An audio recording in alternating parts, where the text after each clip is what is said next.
რეპრესიები უკვე ყველა სფეროს და პროფესიას შეეხო. ყავს ათეულობით სინდისის პატიმარი, უკვე დამოუკიდებელი ჟურნალისტიც. რეპრესიების მასშტაბურობა მიუთითებს პროტესტის მასშტაბურობაზე, რასაც რეჟიმი თავისი რესურსებით ფიზიკურად ვერ გაწვდება. გამარჯვება არის გარდაუვალი. ეს არის გახარიას პარტიის საქართველოსთვის განცხადება. მე მივესალმები ყოფილ პრემიერ-მინისტრ გიორგი გახარიას. ბატონო გიორგი, მადლობა დიდი რომ გვერთვებით. ბოდიში ცოტა გადაიწია ჩვენი ჩართვის დრო, მაგრამ ამბები რომელიც ბათუმში განვითარდა ავტომატურად ჩვენს დროს დაემთხვა და მოგვიწია მოკლედ ცოტათი დაგვიანებით შემოსვლა პირდაპირ ეთერში. მე მინდა დაგისვათ კითხვა პირველ რიგში, რა გაძლევთ ამის თქმის საფუძველს, რომ რეჟიმი ამას ვერ გაუძლებს, რომ გამარჯვება არის გარდაუვალი. სიტუაციის აბსურდულობა და პოლიტპატიმრებით გადავსებული ციხეები და თქვენი აქტივისტებიც არიან დაკავებულები, თქვენი სათქმელი რა არის აი ამ მძიმე რეალობაში, იმიტომ რომ დღეს უკვე, როდესაც მე ახლა ეთერში ვმუშაობ, დაზუსტებით აღარც კი შემიძლია მაყურებელს უთხრა ზუსტად რამდენი პოლიტპატიმარი ზის ციხეში. ინგა მოგესალმებით თქვენს მაყურებელს. რა თქმა უნდა, პირველ რიგში ჩვენ დღეს ბათუმში ვართ, იმიტომ რომ აქ უნდა ვიყოთ დღეს წინა ხაზი ქვეყნის თავისუფლების, დემოკრატიული განვითარების, ევროპული განვითარებისთვის გადისაკრა. ახლა თქვენ დიდი ხანია ძალიან ჟურნალისტიკაში ხართ და პოლიტიკას ადევნებს თვალს. როგორ შეგიძლიათ აი გაიხსენოთ ბოლოს საქართველოში ჟურნალისტი, აქტიური ჟურნალისტი, რომ დაეპატიმრებინოთ თან საქმიანობის გამო. ესეთი რამე მე ვერ ვიხსენებ ასეთი რამე ბოლო წლების განმავლობაში. ამის გარდა ფაქტია, ხო, რომ დღევანდელმა ხელისუფლებამ, რეჟიმმა მშვიდობიანი პროტესტის წინააღმდეგ ბრძოლა ჯერ დაიწყო ძალადობით, მან ახალგაზრდები და ჟურნალისტები ცემა და ახლა უკვე გადავიდა დაპატიმრებაზე. დააპატიმრა ჟურნალისტი და დააპატიმრა ახალგაზრდები. მზია ამაღლობელის кейსი არის შემთხვევა, არის ის მაგალითი, როდესაც პროვოცირებული სამართალ დარღვევის გამო ადამიანს მიუსაჯეს საპატიმრო სტატუსი, მაშინ როდესაც ათობით შემთხვევა იყო რიგით მოქალაქეებზე ძალადობის და საერთოდ ამაზე არანაირი რეაგირება არ ყოფილა და ჩვენ პირდაპირ ეთერში უყურებდით, როგორც ცემდნენ ახალგაზრდებს ნიღბიანი ადამიანები. ეხლა აქ უკვე უსამართლობაზე კი არ არის მხოლოდ საუბარი. აქ უკვე ნათელია ის სასოწარკვეთილი შიში, რომლის გამოც დღევანდელი რეჟიმის ქმედებები გონივრულობის მიღმა. სწორედ ეს მაფიქრებინებს მე იმას, რომ მათი დამარცხება გარდაუვალია. გარდა ამისა, მე მინდა გაგახსენოთ ბოლო სასამართლო პროცესები, სადაც ახალგაზრდების აღმაფრთოვანებელი სულისკვეთება ქვეყნის თავისუფლების, ქვეყნის ევროპული მომავლის და დემოკრატიული განვითარების ბრძოლისთვის, აშკარად არის, რომ შეუჩერებელია.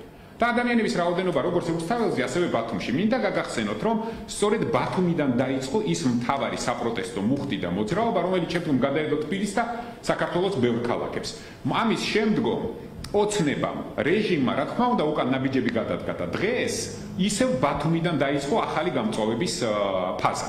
ეხლა მე მინდა თითოეულ მათგანს, ყველა იმ ადამიანს, პირველ რიგში, რომლებიც არიან დაპატიმრებული და პირველ რიგში მზია ამაღლობელს სრული მხარდაჭერა და სოლიდარობა გამოუცხადო რამე თუ ეს არის ის წითელი ხაზი, რომლის იქითაც ჩვენ არანაირი დათმობის შესაძლებლობა და რესურსი არ გვაქვს. იმიტომ რომ თუ ახალგაზრდები, რომლებიც წინა ხაზზე იბრძვიან, მათ ქმედებებს, მათ ბრძოლას არ გააშუქებს თავისუფალი და დამოუკიდებელი ჟურნალისტიკა, ჩვენ უბრალოდ აღმოჩნდებით იმ პროპაგანდისტული დეზინფორმაციის ქვეშ, რომლის საშუალებითაც ოცნებამ გააყალბა არჩევნები და რომლის საშუალებითაც ამოყირავებულ რეალობაში გვაცხოვრებს, სადაც მეგობრებს ეძახის მტრეებს, ქვეყნის ღალატს ეძახის ღირსებას, სადაც სანქციებს ეძახის ჯილდოს, სადაც ადამიანებზე ძალადობას აჯილდოვებს, აწინაურებს და კიდევ წახალისებას უკეთებს. ამიტომ ყველას უნდა გვესმოდეს, რომ ეს არ არის მხოლოდ ჟურნალისტების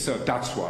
ეს არის ჩვენი უფლების დაცვა, ვიყოთ ინფორმირებულები და ვიცოდეთ სიმართლე და არ ვიცხოვროთ იმ სიცრუეში, იმ დეზინფორმაციაში და ტყუილებში, რომელშიც ოცნება გვაცხოვრებს. ამიტომ ჩვენ არ ვიბრძვით მხოლოდ ერთი კონკრეტული მედიის ან კონკრეტულად მზია ამაღლობელის. ჩვენ ვიბრძვით ჩვენი და თითოეული საქართველოს მოქალაქის უფლებისთვის, რომ ვიყოთ ინფორმირებული და გქონდეს სიმართლეზე წვდომა, იმიტომ რომ სიმართლე დღეს და ობიექტური ინფორმაცია არის ის, რაც ყველაზე უფრო გჭირდება, როგორც ჩვენ ქვეყნის შიგნით, ასევე ჩვენს პარტნიორებს ქვეყნის გარეთ. ბატონო გიორგი, აი საით მიდის ქვეყანა, ამას არ გისვამთ ზოგად კითხვას. უბრალოდ მართლა ამ დღეებში ბევრს ვფიქრობ, ხო? მეც ვფიქრობ ძალიან ბევრს, რა უნდა ამ ხალხს, საით მიყავს ეს ქვეყანა. მე მაქვს ასეთი განცდა, რომ თვითონ ოცნების წარმომადგენლებსაც კი არ ექნებათ ამაზე პასუხი, რომ დაუსვათ კითხვა. უბრალოდ ჩვენ არ გვეძლევა ამის საშუალება, რომ მათ დაუსვათ ეს კითხვა. გამომდინარე აქედან, აი თქვენი პასუხი რა არის? რა უნდა ივანიშვილს ამდენი პოლიტიკური პატიმარი, ეს სავაჭრო დაჭერილი ტყვეები არიან, რომ მერე ევაჭროს ვიღაცებს უცხოეთიდან, სხვა აი რითი შეიძლება აიხსნას მართლა გადავსებული ციხეები, პოლიტიკური ტყვეები და თქვენ თუ გაქვთ პასუხი, საით მიდის ეს ქვეყანა? რა თქმა უნდა, ეს ერთ-ერთი ფაქტორი არის ეს ჩვეულებრივი მძევლები არიან.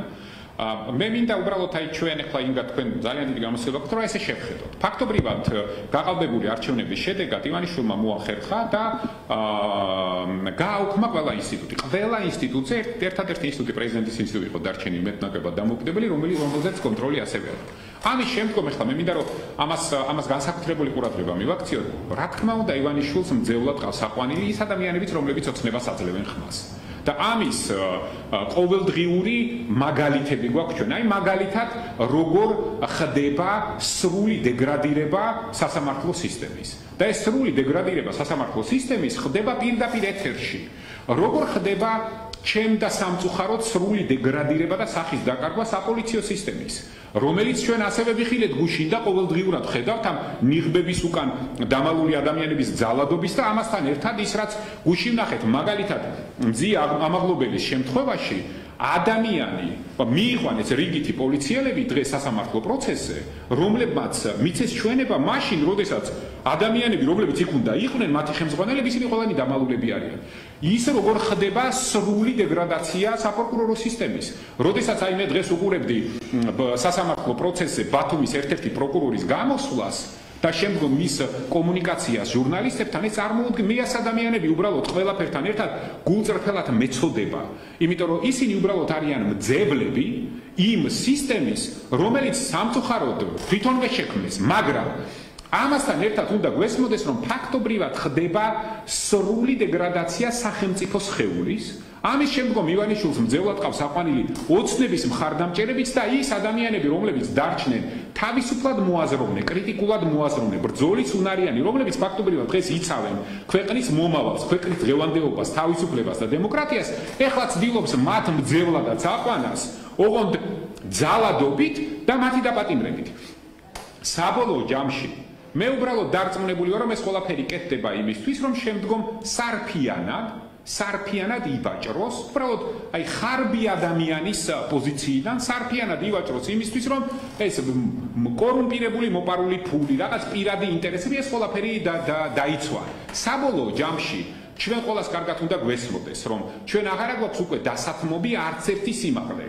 იმიტომ რომ ჩვენ თუ ჩვენი ახალგაზრდების ჯანმრთელობა, მათი თავისუფლება, მათი კრიტიკული აზროვნების უფლება, მათი არჩევანის უფლება, ჩვენი თავისუფალი დამოუკიდებელი მედიის უფლება გააშუქონ რეალობა ისე როგორიც არის.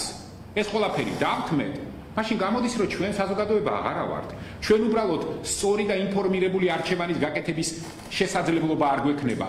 მიდის ყველაფერი იქით, რა თქმა უნდა ეს არ გამოვა, მაგრამ ეს არის მცდელობა იმის, რომ ჩვენ გამრუდებულ რეალობაში გვაცხოვრონ. კიდევ ერთხელ ბოროტებას დაარქვან სიკეთე, ერთგულებას დაარქვან ღალატი, მეგობრებს დაარქვან მტრები, ქვეყნის მტრებისთვის მოხდილი ბოდიში გააправონ და დაარქვან ღირსება. აი ამისთვის კეთდება ეს ყველაფერი და ამ გარემოში ისინი ფიქრობენ, რომ მათ უფრო მეტი ფული შესაძლებლობა ექნება. საბოლოო ჯამში სიხარბემდე მიდის ეს ყველაფერი. ამიტომ ჩვენ ყველას უნდა გვესმოდეს, რომ ის რაფორმებიც ამან ბოლო თვენახევრის განმავლობაში, განსაკუთრებით არჩევნების შემდგომ მიიღო ყველაფერთან ერთად მერწმუნეთ, ეს კიდევ ერთხელ ადასტურებს მათ შიშს, მათ სასოწარკვეთილებას, რადგან ისინი ხედავენ, რომ პროტესტი გრძელდება, ადამიანების რაოდენობა, რომლებიც თამამად გამოთქვავენ თავიანთ აზრს, კრიტიკულ მოსაზრებას, ასეთი ადამიანების რაოდენობაც იზრდება.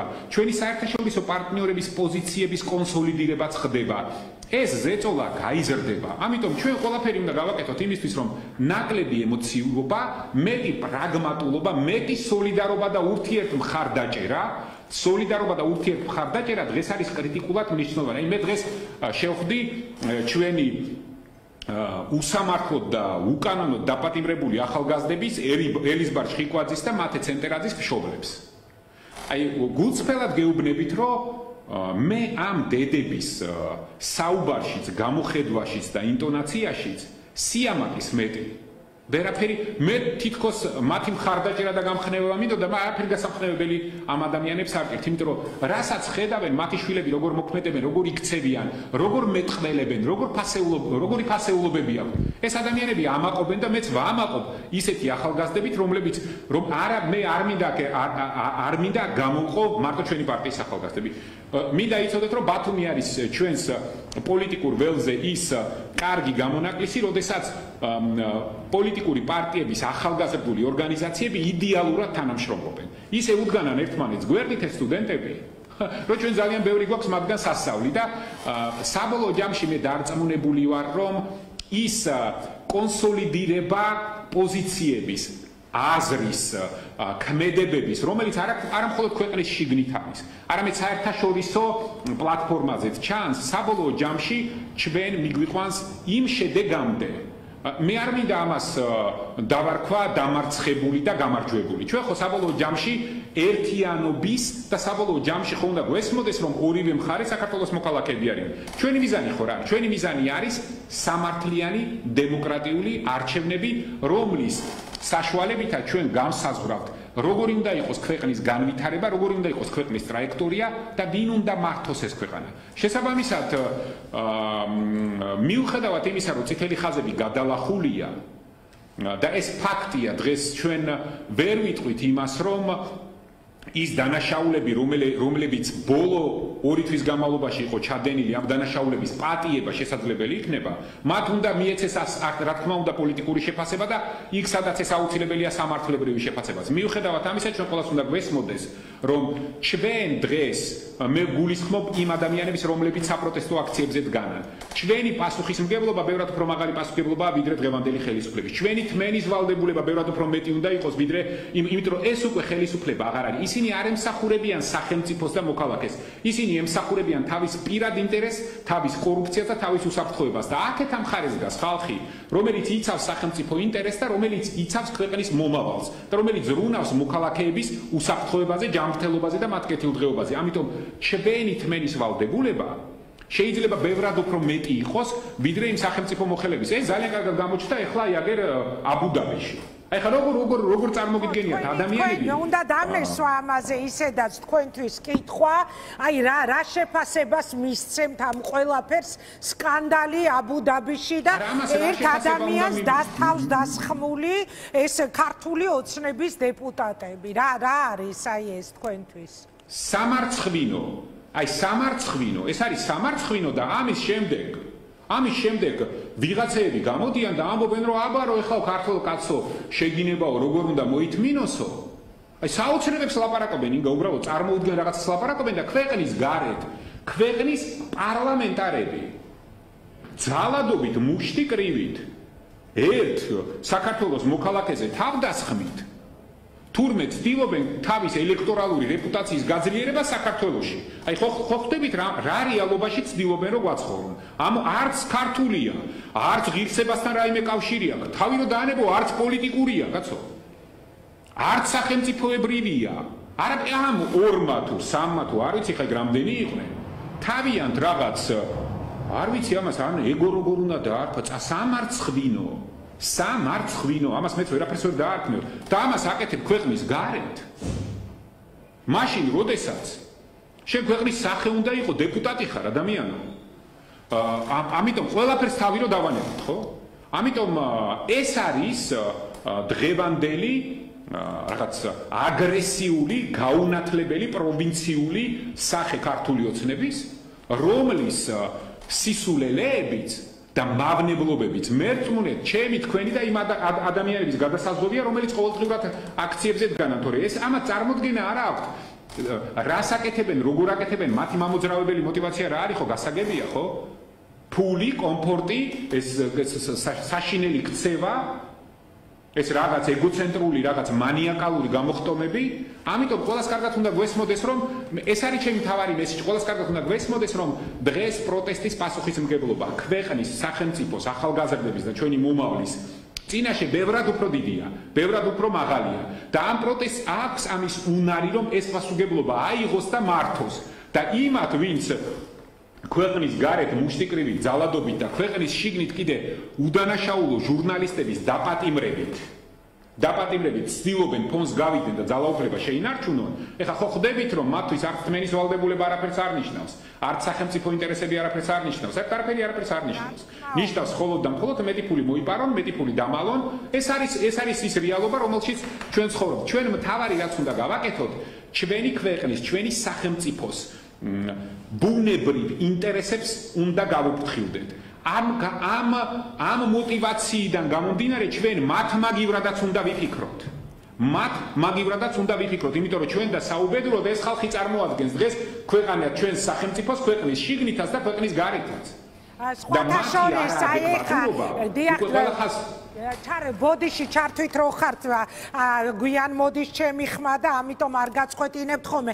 ეხა ერთი ჩემი კოლეგამ წერდა გვისმენდა რომ საუბრობდი და ასეთი კრიზისი რომ ქვეყანაშიო და დეპუტატების რაზმი კონცერტზე მიდის, მოსამართლეები წვეულებას მართავენ, ესაა ყველაზე დიდი უბედურებაო და მას უნდა დავეთანხმო მე, იმიტომ რომ აქედანთან ერთ-ერთი თუ არ ვცდები ეს ზარქუ არის დიასპორის კომიტეტის თავმჯდომარე საერთოდ და მართლა ამ ჩემს კოლეგას უნდა დავეთანხმო, ანუ რა რეალობაში ვარ. ხო, სხვათა შორის რამდენადაც გადასარევად იცნობთ ივანიშვილს, აი რა თქვა მან მოსამართლეების იმ სამარცხვინო кейფით, სადაც ზოგი ალბათ სულ არ უნდა და მისვლა, მაგრამ იძულებული იყო რომ მისულიყო, იმიტომ რომ დავალება იყო ასეთი. აი ერთიან კონტექსტში, ერთია აბუდაბის სკანდალი და მეორე დაპატიმრებული პოლიტიკური ტყვეების მშობლების კორიდორის გავლით საქეიფოთ რო შედიოდა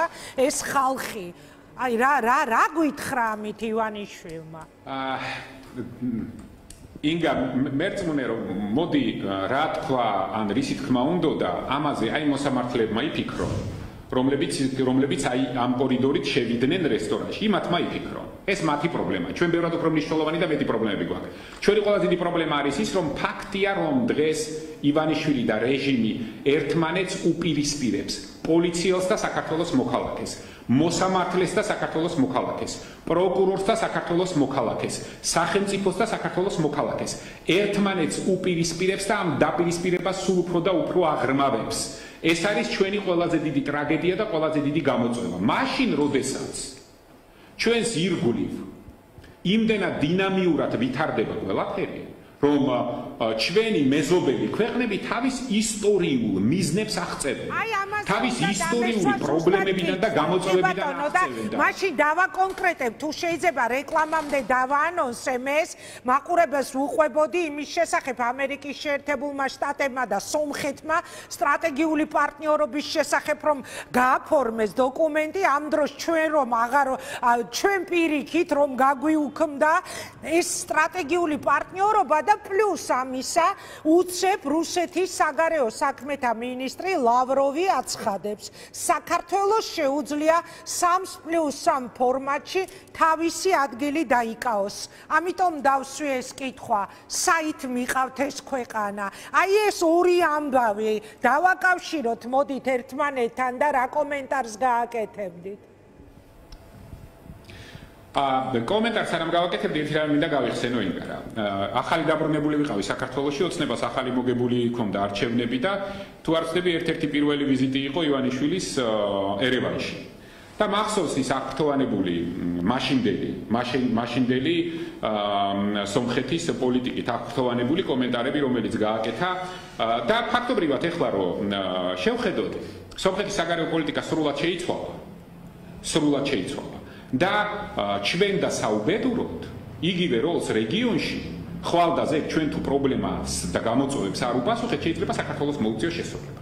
ამიტომ დღეს ფაქტია, რომ აი ამ ცეკვებით და ამ ანტიდასავლური, ანტიევროპული, ანტიდემოკრატიული, ანტიეროვნული პოლიტიკით, რასაც ივანიშვილი აკეთებს, ქვეყანა სულ უფრო და უფრო აშორებს დასავლეთს, ევროპას, ამერიკის შეერთებულ შტატებს, სტრატეგიულ პარტნიორებს და რა თქმა უნდა, ვაკუუმი ჩვენს რეგიონში და ჩვენს ქვეყანაში ვერ იარსებებს და ჩვენი არჩევანი იქნება ძალიან მარტივი, ეს იქნება ან განვითარებული დემოკრატიული ევროპა და დასავლეთი, ან 3+3 მსგავსი ფორმატები. და ეს 3+3 ფორმატი არ დაწყებულა დღეს და არ დაწყებულა გუშინ.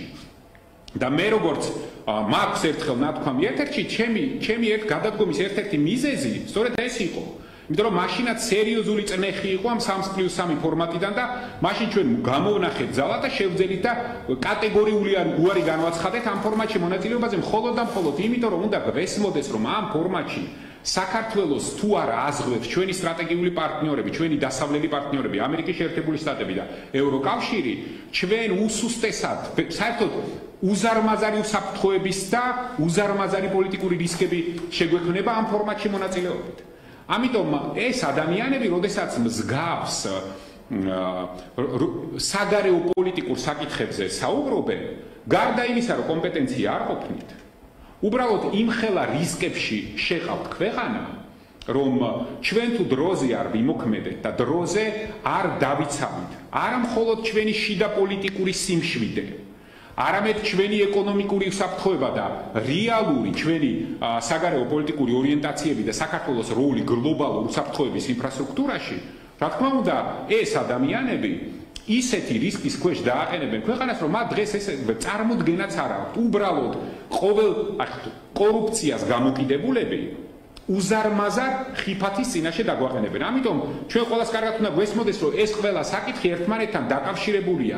ის რაც მოხდა სტრატეგიული შეთანხმების გაფორმების კონტექსტში სომხეთსა და ამერიკის შეერთებულ შტატებს შორის, ის რაც მოხდა საქართველოსა და ამერიკის შეერთებულ შტატებში სტრატეგიული პარტნიორობის გაწყვეტის კონტექსტში, გაყალბებული არჩევნების, ევროკავშირის მიერ არჩევნების შედეგების და ამ ხელისუფლების არცნობის პირობებში და კიდევ ბევრი ეს სპირალი გაყალბებული არჩევნების შემდგომ შეცდომების, რომელსაც ოცნება უშვებს და დანაშაულების, რომლებსაც რანაბიჯებსაც დგამს, რა თქმა უნდა ჩვენ ყველას და ამასთან იყო დაკავშირებული სწორედ ის ფაზების თეორია, რომელზეც მე ვსაუბრობდი, რომელსაც ჩვენ პირველ ფაზას ძალიან კარგად ვამთავრებთ, მაგრამ მეორე უკვე იქნება ეკონომიკური და უსაფრთხოების კონტექსტი, რომლისთვისაც ასევე უნდა მოვემზადოთ. სწორედ უსაფრთხოების კონტექსტის მესამე ფაზა არის ყველაზე დიდი გამოწვევა, რომელშიც უკვე ხო ხედავთ 3+3 ფორმატზე ლაპარაკი და ესე კეკლუციც დაგვიწყეს. ამიტომ ჩვენ გვმართებს გონივრული, პრაგმატული, თანმიმდევრული პოლიტიკა.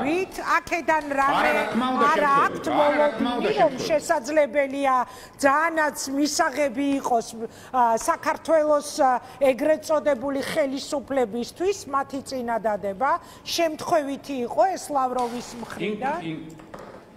არა, რა თქმა უნდა, იგა უფრო მეცაც გეტყვით. ეს არ იყო შემთხვევითი არც საქართველოსთვის, არც ჩვენი სტრატეგიული პარტნიორებისთვის, არც 3+3 ფორმატის სხვა წევრი ქვეყნებისთვის. ეს იყო, რა თქმა უნდა, დაგეგმილი გზავნილი, რომელიც დაემთხვა ზუსტად იმ დღეს, როდესაც გაფორმდა სტრატეგიული თანამშრომლობის ხელშეკრულება სომხეთსა და ამერიკის შეერთებულ შტატებს შორის და რა თქმა უნდა, რუსეთმაც არ დააყოვნა რეაგირება და ეს მესიჯი გაუგზავნა საქართველოსაც, რეგიონის ყველა ქვეყანასაც, ამერიკის შეერთებულ შტატებსაც და ევროკავშირსაც. ფაქტობრივად თქვა, რომ მე მარტივად შემიძლია სომხეთის ფაქტორის რეგიონში ჩანაცვლება საქართველოს ფაქტორით. ეს არის ამ მესიჯის უკან და ეს მესიჯი არ არის მომართული მხოლოდ საქართველოსთვის. ეს მესიჯი არის გლობალური მოთამაშეებისთვის განსაზღვრული. რა დონის წინასწარი კოორდინაცია არის დღევანდელ ჩვენს ხელისუფლებასა და ამ ლავროვის ამ განცხადებას შორის, ამას დრო გვიჩვენებს. მე ვუშვებ, რომ რა თქმა უნდა შეიძლება კოორდინირებულიც არის და იმასაც ვუშვებ, რომ შეიძლება საერთოდ არ ითვალისწინებენ და სულ ფეხებზე კიდიათ მათ ბოდიშით ამ გამოთქმისთვის დღეს იმდენად კორუმპირებული და იმდენად სუსტი და უსუსური ხელისუფლებაა საქართველოში, რომ ისინი შეიძლება თვლიან, რომ მაინც ვერსად ვერ წავლენ და მაინც დაემორჩილებიან იმ ინსტრუქციებს და იმ გზავნილებს, რომლებსაც მიიღებენ. ასე რომ ჩვენთვის ამას დიდი სხვაობა საბოლოო ჯამში მიზეზშედეგობრივ კონტაქტში არ აქვს.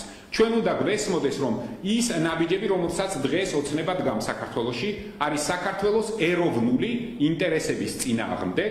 ეს ნაბიჯები აზიანებს ჩვენი სახელმწიფოს ინტერესებს და არის რეგიონში, რა თქმა უნდა, რუსული ინტერესების სასარგებლოდ. ამის შემდგომ ჩვენ მეტი გონიერება და მეტი თანმიმდევრობა გვართებს იმისთვის, რომ დავიცვათ ჩვენი ქვეყნის ევროპული, თავისუფალი, დემოკრატიული და რაც თავარია ეროვნული ინტერესები. დიდი მადლობა ბატონო გიორგი, სხვათა შორის არ ვიცი ეთერში მithქვამს თუ არა, საერთოდ რომ არ ჩანდა, არანაირი პროგნოზიც რომ არ შეიძლებოდა გაკეთებულიყო, რომ ესე ოფიციალურად გამოგვიცხადებდნენ, რომ ჩავჭრით, ვჭრით, უпростоრეთ ვაჩერებთ ევროკავშირთან მოლაპარაკებებსო, ბევრად უფრო ადრე ერთხელ თქვენ მე მითხარით, პირად საუბარში, არ ვიცი უნდა უყვებოდეთ თუ არა ამას, ადრე, მალე მოვა ის დრო, როდესაც ამ გადაწყვეტილებას გამოაცხადებენო და ნეიტრალიტეტზე, ვითომ ნეიტრალიტეტზე დაიწყებენ საუბარსო და მე გამახსენდა იმ დღეს 28 რიცხვში სწორედ ჩემი და თქვენი ეგ საუბარი,